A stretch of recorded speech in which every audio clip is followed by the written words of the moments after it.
It's time for Tonia's Kitchen, taking you around the world of food and wine. Here is Tonia King. My guest today is Kat Ashmore, and today we are talking about the brand new book, Big Bites. Thanks for joining me, Kat.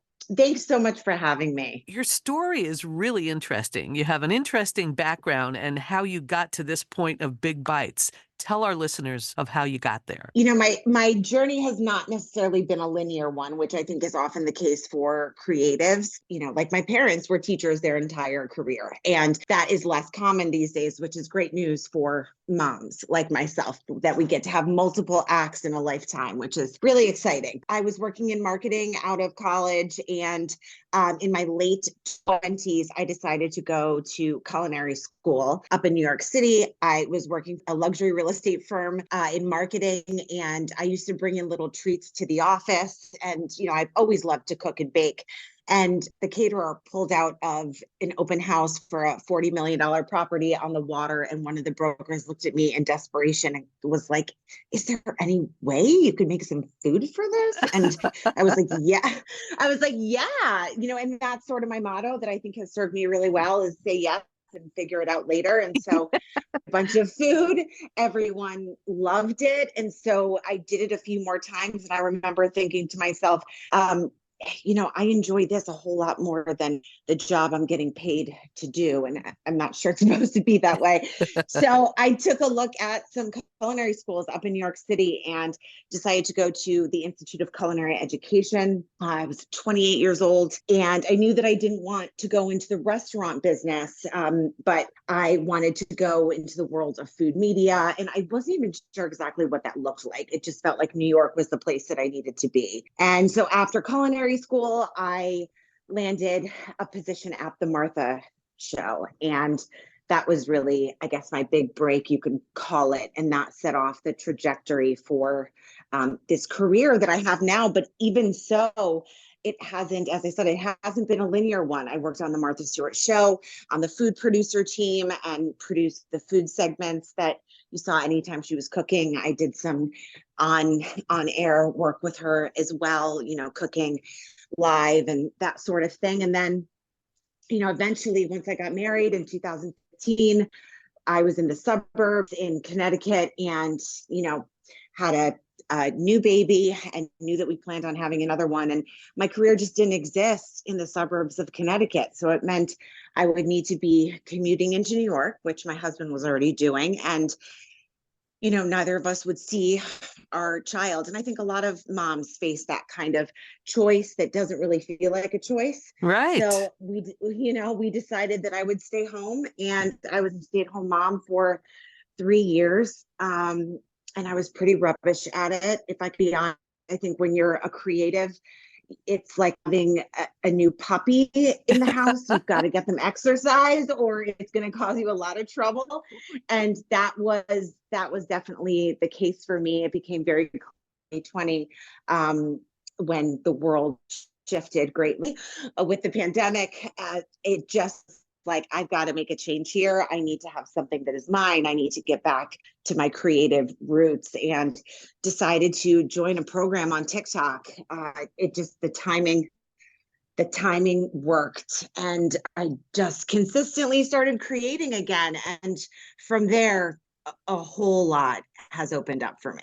You know, it is amazing what TikTok has done for so many people, right? Like, who would have expected it to explode and explode your career again? That's right. That's right. You know, I think a lot of people, even my husband, truthfully, when I joined TikTok, there were some nights where he would kind of be rolling his eyes like, oh, you're always playing on TikTok. You know, he's definitely not laughing anymore. I can tell you that.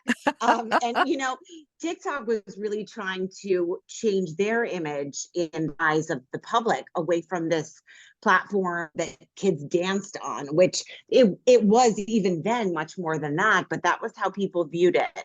So they took the opportunity, with everyone being at home, to enlist some high quality creators to educate, you know, and to bring entertainment and education to everyone who was in their homes. And so I got to be a part of that. So here you are developing recipes again now for so many people on social media. And this is your first book, right? Big Bites? My first book. It's my first book. I waited a while to write a cookbook, and I've had opportunities in the past to write a book, but it didn't feel like the right time. And it is out of immense appreciation and respect for the cookbook industry and all of the talented chefs and cookbook authors that have come before me that I just felt like, why do I need to write a cookbook? Like, why does someone need a book from me with all of these fabulous cookbooks out there? If I'm not saying something different, I don't want to say anything at all yet. I want to wait until I'm really clear that people need a book from me, not just that I'm going to write a book to write a book. And then when I launched the Hungry Lady Salad series, which is a series that is the most popular and viral series that I've done, I launched that in what year is 2022, January 2022.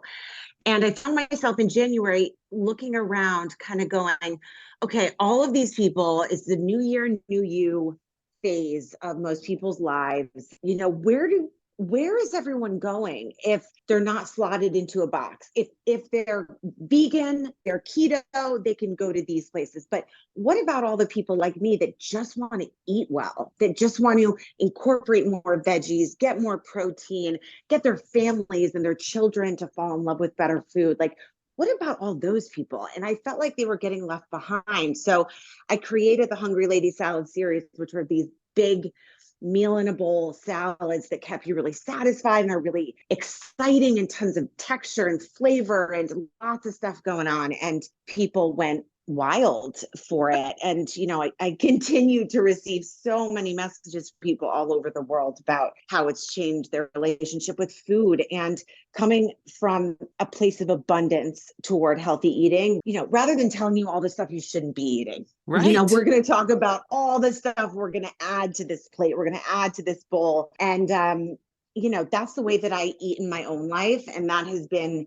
everything for me. And thankfully, it's really resonated. And I love that you say this is a book about falling in love with real food. And when I was reading your intro in the book about how important it is to eat real food and that makes you feel good, it's just so exciting to think about creating a menu that tastes really good and is also good for you. That's right. That's right. That is good for you. And I have a large community of women and moms, and, we need our energy. We want to have mental focus. We don't want to feel like we are being jerked around by our hunger hormones all day long. I want to empower people. I want to empower home cooks so that we can make mindful choices around food. And that's all I want. I'm not dogmatic about anything. And sometimes real food is Doritos. Like, it's for you that day, Absolutely. It's just having a relaxed attitude about it all. Let's talk about some of your delicious recipes in this book. Can you share some with us?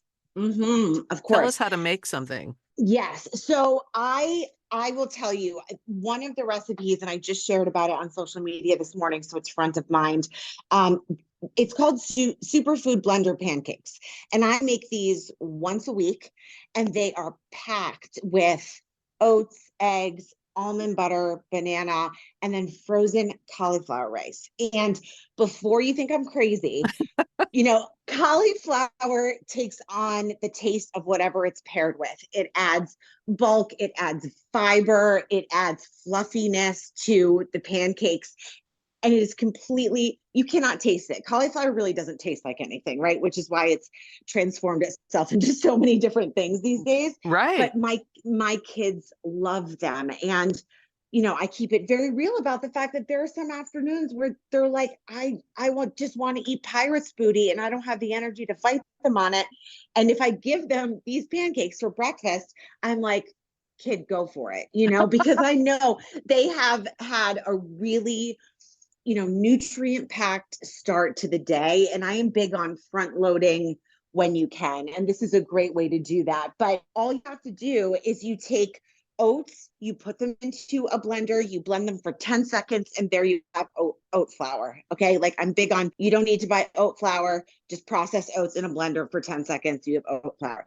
Then you add eggs, you add some almond butter, you add a ripe banana, And then you add a half a cup of cauliflower rice.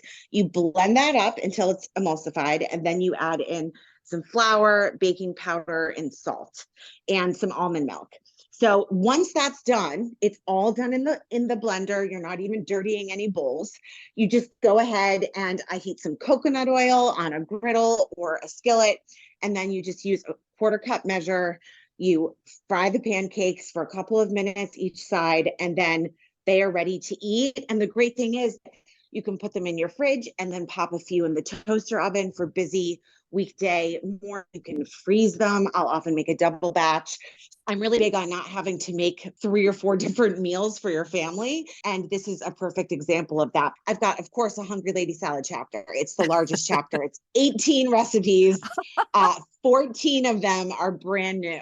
I feel like I've been keeping all these recipes a secret because I haven't been able to share about them. So now it's so exciting for me because I already know the recipes that people are going to go crazy for, because at this point I kind of have an idea. Everything is out of the box now with the book.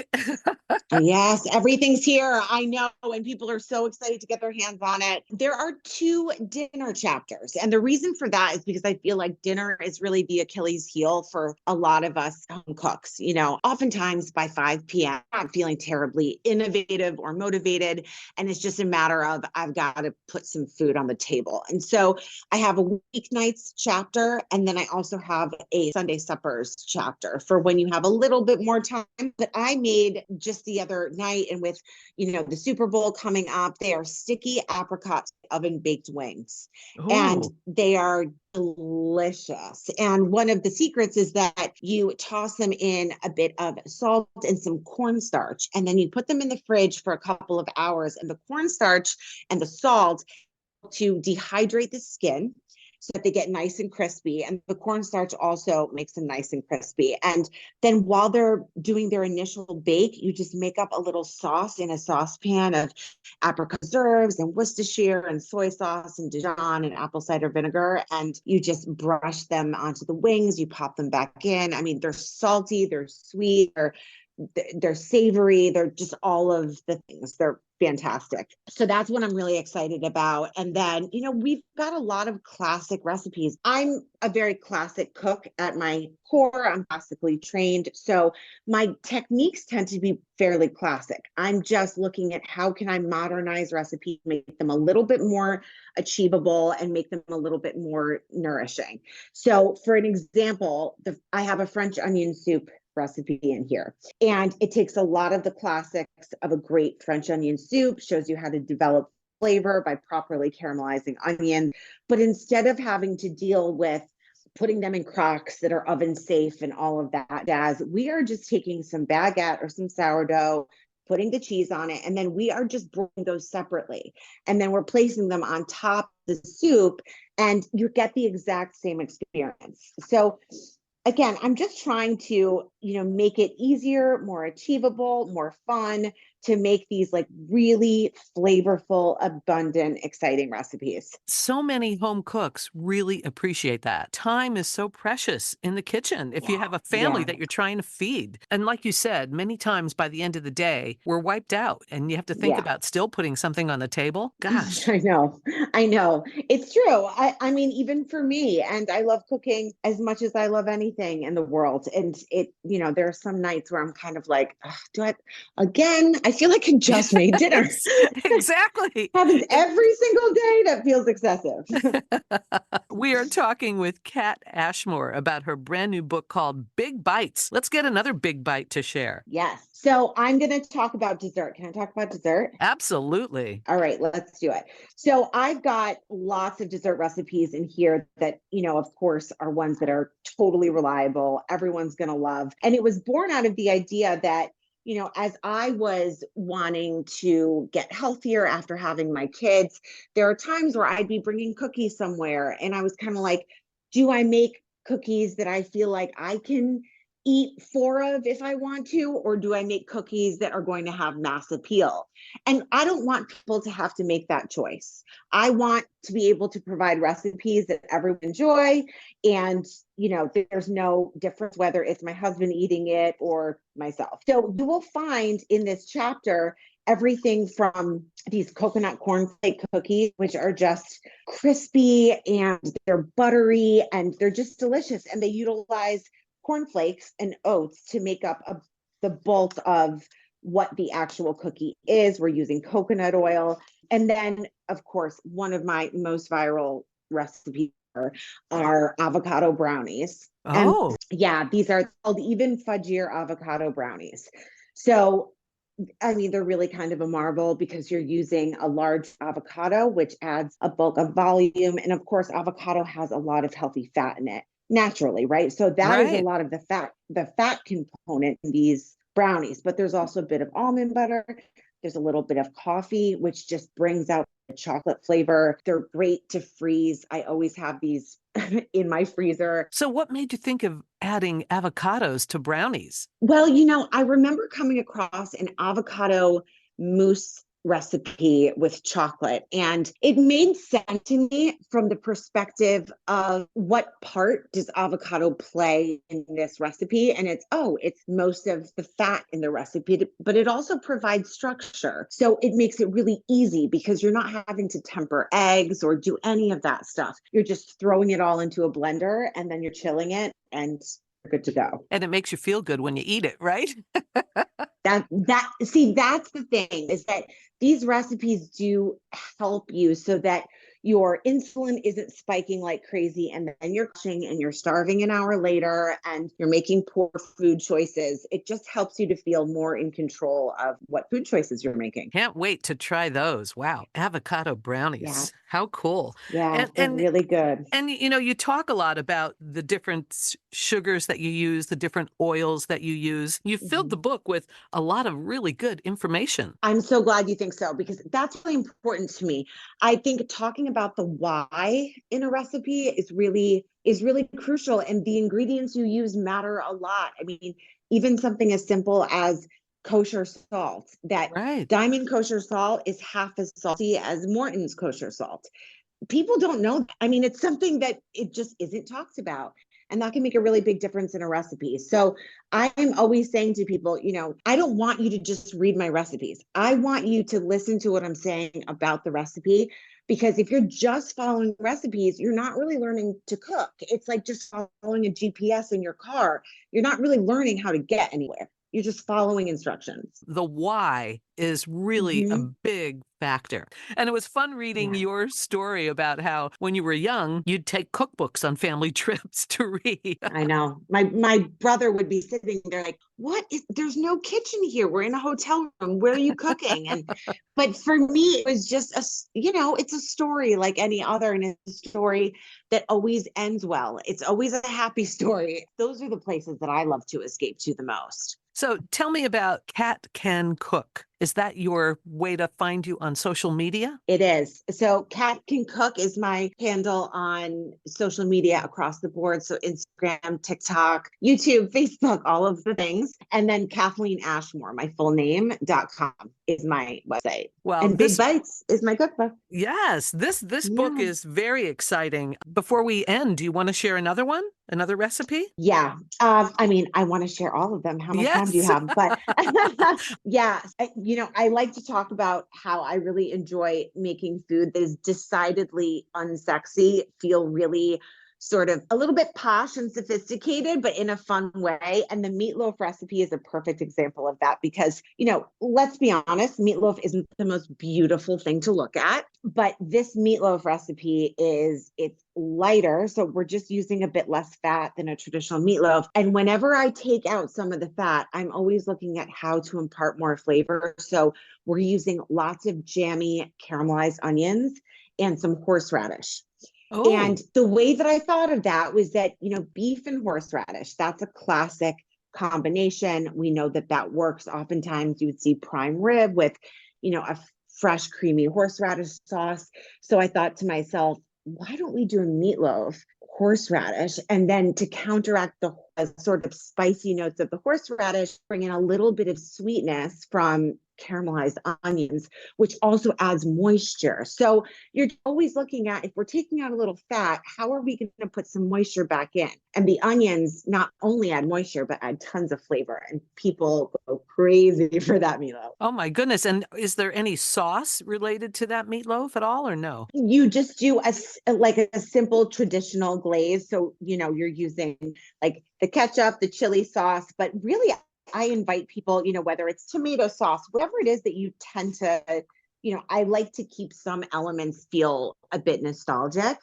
And then, just to honor the integrity of the recipe. But I mean, truthfully, you could leave the glaze off and it would still be packed with flavor. Kat, with your book, you're not really dealing with strictly gluten-free people, vegans, vegetarians. You're dealing with everybody, meat eaters and the whole kit and caboodle, right? Yes, very much so. Even though I would say 96 to 97%, no, maybe 95% of the recipes are gluten-free, it's for everyone. I mean, it really is for everyone. And there aren't going to be these esoteric ingredients in every recipe where people are like, I can't find that. I don't know where to order that. And I like to give people options because the way I think about it is that it is dead simple to turn a gluten-free recipe into a gluten-filled recipe. I mean, you can always swap gluten-free flour for all-purpose flour, but the reverse is not always true. So I wanted to develop a lot of these recipes for people who do have those types of dietary restrictions. We are talking with Kat Ashmore about her new book called Big Bites. So